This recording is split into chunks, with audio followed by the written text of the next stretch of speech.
Hay que seguirle el paso a los innovadores tecnológicos y el Laboratorio de Medios del Instituto Tecnológico de Massachusetts es literalmente una incubadora de ideas visionarias. Solo para mencionar dos ejemplos, el concepto de la tinta electrónica que se utiliza en tabletas como el Kindle y el Nook, y el proyecto Una computadora por niño, que busca distribuir portátiles inalámbricas a niños de bajos recursos o niños pobres para fines didácticos. Este Laboratorio de Medios del MIT está cumpliendo 25 años, por ello es que invitamos a Rodrigo Arboleda, profesor visitante de ese laboratorio y responsable de ese proyecto Una computadora por niño para el mercado iberoamericano, a que compartiera con nosotros parte de lo que ha sido esa historia, 25 años de ese laboratorio de medios. ¿Cómo estás, Rodrigo? Un gusto saludarte. Buenos días, Gaby, encantado de estar aquí. Igualmente, además de los proyectos que ya mencioné, ¿qué otros destacarías como los grandes proyectos en la historia de este laboratorio de medios del MIT? Mira, te vas a asombrar, pero una de las respuestas que tenemos a esa pregunta, que es hecha con frecuencia, más que proyectos específicos, fue un tema de actitud. Hemos cambiado la faz de muchísimas actitudes ante el mundo. Por ejemplo, en la parte educativa hemos hablado del tema del construccionismo, una nueva teoría sobre la educación que jamás hubiera salido adelante si no hubiera sido por el esfuerzo y el empeño del MIT. El multimedia, las redes sociales, la computación al alcance de todos. Fueron actitudes más que proyectos. Obviamente que te puedo mencionar también proyectos como el HTML, como también el tema de la holografía, el principio de los electronic books, la gesticulación como base de táctil en base de la computación que hoy en día ya se utiliza en los iPad y en todo tipo de interacción entre el niño o el hombre y la máquina. Todas estas cosas fueron emanadas del MIT y ha sido verdaderamente en el Media Lab una de las cosas más saludables que han sucedido, una mezcla entre tecnología y ciencia, las artes y los medios de comunicación, los medios visuales, auditivos, etcétera. Ahora, en ese proceso de acompañarte, echarnos este vistazo rápido a esa historia, yo te preguntaría, me imagino que hay proyectos que no prosperaron y no solamente por falta de recursos, sino simplemente porque hay proyectos como ideas que no van a ser exitosas. ¿Tienes alguno como ejemplo? Bueno, diríamos que de 10 ideas que surgen en el Media Lab, 9 fracasan y una prospera. Y eso es parte de la estrategia del Media Lab, es no ponerles límites a ninguna de las personas, ni estudiantes, ni investigadores, a que no tengan límites ni en ninguna de las cosas que están tratando de hacer. Nosotros tenemos un moto en el Media Lab diferente al del resto del mundo académico. En el mundo académico se dice publique o perece, publish or perish en inglés. Nosotros teníamos uno, o tenemos uno todavía, que se llama Demo or Die, demuestre o también perece. Es decir, había que mostrar cosas haciéndolas y no importaba que fallaran. Esa es una de las grandes cosas que el Media Lab logró, que la gente no tuviera temor a fallar porque no tenía contratado bajo reloj el que tenía que producir X o Y resultados.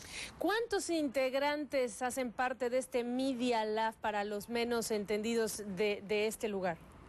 Son unas 250 personas entre estudiantes de PhD y de Masters y profesores, y para ellos hay unos 900 computadores, desde todas las gamas y categorías. Es decir, es uno de los lugares donde más capacidad computacional en el mundo hay por cada uno de los estudiantes. Acabamos de inaugurar el nuevo edificio, que es una fantasía, y en este ambiente de libertad absoluta intelectual de búsqueda y de investigación es donde se nutren muchísimas de las ideas que están saliendo. Hemos hablado mucho del futuro de la televisión, del futuro de los periódicos, del futuro de los libros. Una de las recientes cosas que hemos hablado mucho sobre el electronic book y lo que esto significa.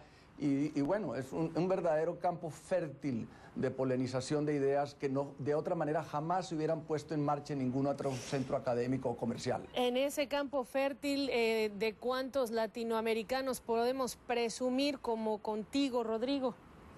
Bueno, en este momento somos unas 10 o 15 personas latinoamericanas que estamos muy vinculadas. Yo estoy más o menos desde el comienzo, hace 25 años, cuando con Nicolás montamos el proyecto de educación a distancia para el presidente colombiano Belisario Betancur, que fue verdadero pionero en este campo.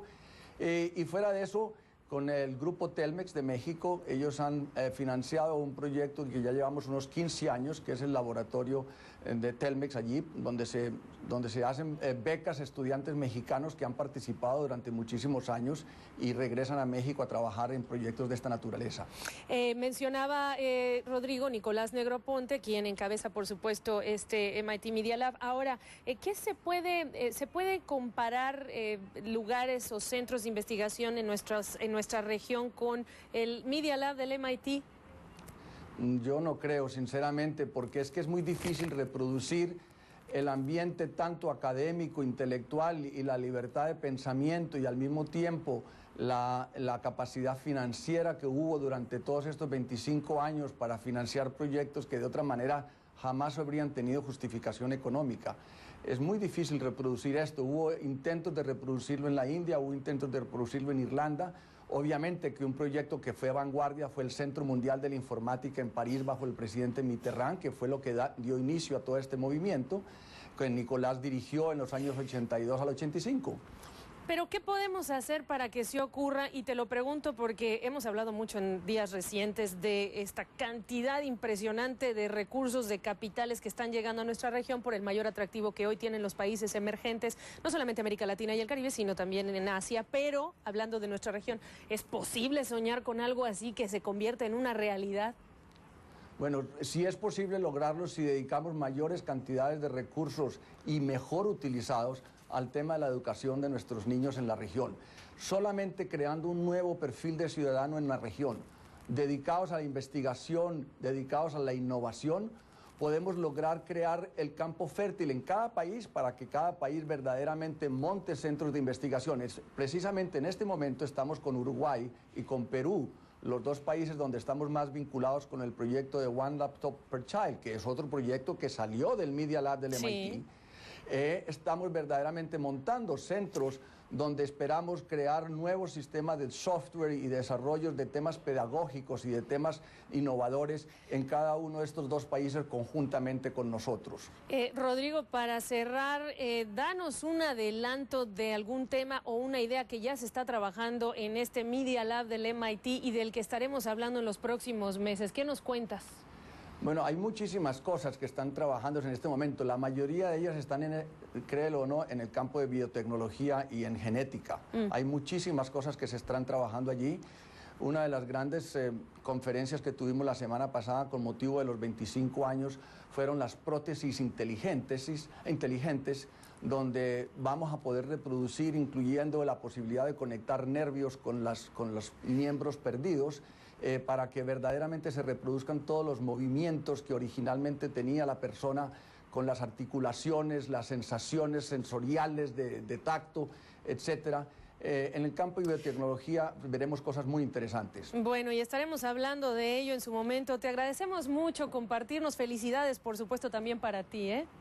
Gracias, Gaby. Un placer estar aquí con ustedes. Igualmente, él es Rodrigo Arboleda, profesor visitante del Laboratorio de Medios del Instituto Tecnológico de Massachusetts. En el mundo de los emprendedores, al volver conocemos una organización convencida en que el espíritu emprendedor se puede sembrar desde temprana edad.